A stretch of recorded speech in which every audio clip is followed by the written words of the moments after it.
So, Nunez to Liverpool, who, listen, as soon as a player joins Liverpool, he's the best player in the world, apparently. There we go.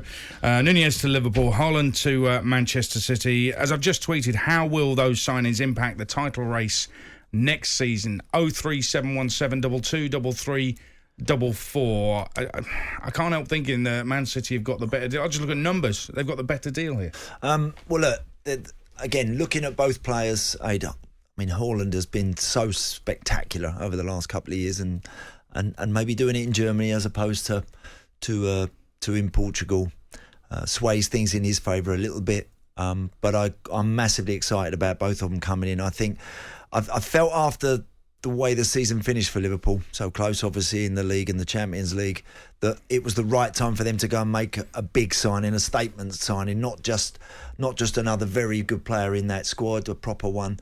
And obviously, look, with Sadio Mane, probably move is going to happen sooner or later. They had to do something. They got this guy, and he's got the attributes. He reminds me a bit like Torres, the Liverpool Fernando Torres, in the sense that he can bulldoze his way through people, beyond people, can run past them. Predominantly right-sided, of course, but can finish on his left. Brilliant in the air. Anything that comes in, he wants to attack it in the air. He don't wait for it. So he's got attributes that tell you he can be a big success at Liverpool. He really could. So I think with the two of them coming in, it's just it's mouth-watering prospect. It is, but I look at and by the way, let me just add to that, because I think my overall feeling when the Nunez thing was getting closer, and we now know it's going to happen, and Haaland confirmed by City this morning, I thought to myself, fair play to both City and Liverpool. They're not resting. They're making themselves even better. They're giving us more entertainment. They both entertained us royally last season. It's actually their kind of football that might have put a bit of pressure on Gareth Southgate, amazingly enough. But let's just focus on City and Liverpool, because I think both clubs deserve a huge amount of credit for this period in Premier League history, because it's a wonderful time. City are getting the edge, 4 titles in 5 years, but Liverpool are doing some magical things and playing some great football as well. But they're not prepared to sit on the laurels. They are giving Klopp a new contract and bringing in Nunez. Let's wait and see who goes, because if they can keep everybody, fine, but one suspects that isn't the case. Man City, I mean, I heard talk, I was listening to Jim White and Simon Jordan this morning. They were talking about how Man City, you know, their net spend is 100 million every summer, and Liverpool's is 28 million, so therefore, pound for pound, Klopp's doing a better job, blah, blah, blah, blah, blah. They all seem to have forgotten that Ferran Torres went for about 50 million in January. And so there's your Haaland money right there. They've got themselves a fantastic player, and the money that they pay for. I mean, he's an absolute steal at that, isn't he? He's a snip. And there's too much of an acceptance that this was always going to happen. Well, hang on, why was it always going to happen? Why didn't another club go in there? People are saying, oh, of course he was going to go there because his dad played for him. Do me a favour. I mean, would he have gone to Leeds? No, it's got. If Man City were in League One, he ain't going to sign for him. You know, he's going to do what's right for him. Now, why didn't other clubs make a case to go and get him? But they all think, oh, his dad played for him, so he's going to go to Man City. No, that's not necessarily the case. How much do you think, Aid? How much do you think City are going to have to tweak the way that they play, what they do, to get because that's the key here. Yeah. With Nunez, you would feel that he can come in, the way that he plays, the speed, the tempo with which Liverpool play it will suit him. They're prepared to go back to front. They're a little bit more, that they go direct quicker than what City do. And that, again, will suit him if they want to go direct up to those guys in and around him. Whereas with Haaland, it's the intriguing part for me is how City, whether they expect the player to come in and adapt a little bit to what he does, or are they going to tweak what they do to get the very best out of him? When Lukaku came to Chelsea, did Chelsea change really what they were doing? No. When Lukaku came in for 100 million? They didn't really change a lot. They kind of looked at him and said, go on, in you go. You're a proven player of repute. We want you to now go in and deliver. So and it didn't happen. Didn't work. Fell out for whatever reason. It hasn't happened. So there's a risk that you take when you bring in a big £100 million striker signing.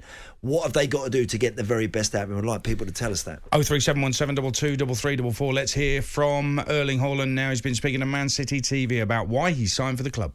My father, a little bit. I was born in England. I've been a City fan my whole life. I know a lot about the club. I think in the end, two things. I feel a bit home here, and as I said, I think I can develop a lot under Pep and in this club. So So I think I can get better on a lot of things, and hopefully I can score a lot of goals. I've heard a lot of people say Man City have to change the way they play, but I'm looking at all of Haaland's goals, and I think he just fits in. I don't think there is going to be a problem there at all. I think it'll help Jack Grealish as well. With Nunez, I think it's a little bit different. If everything goes as we think it's going to go, and Mane goes off to Bayern Munich, Salah sees out his contract, maybe even signs a new one.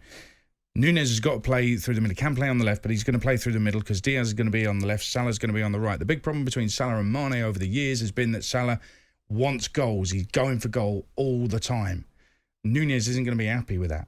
So I can't see. I'm struggling to see how that link-up works. Well, I think that again, the delivery from Trent, the delivery from Robertson, that will give Nunez enough, I think, to feel that he's satisfied that he's getting enough situations to get his quota. I do. I think with Mo Salah, he'll have to adjust. Nunez is going to have to adjust to that when Salah gets the ball. Yeah, his first thought is, can I score? You know, and then he's got to be looking in and around, looking for something coming back off the goalie or hitting a defender, and he can make. Because in the goals that I watched him made on the way down here today, on the way to the studio, there's a lot of tap-ins. He's in and around the goal. He's got that striker's natural instinct to just want to. Not everything's got to be hitting the top corner from 20 yards. You know, he's in and around where the ball's bobbling around in the box. So again, I think he'll have to recognise it, and he will do. Good players do. They might not always all speak the same language, but good players seem to just have that ability to understand each other on the field. They speak the language of football, and correct. Yeah, they do. You have to teach me it sometime. Obi has just tweeted saying City will continue to dominate until Pep leaves. I know they won their title. They've won 4 titles in 5 years, but they won it by a point. I mean, is that dominant? Is that dominating? It's winning the title. I think Liverpool and City are neck and neck. I do. Look, of course, in terms of Premier League, yes, City got over the line by a whisker, really, this time round. But I think Liverpool and City there's nothing to choose between them. And when he says dominating, in this era, Klopp's won a Champions League with Liverpool and been to 2 other finals. Pep hasn't won it yet and been to 1 final. So talk to me about who's dominating.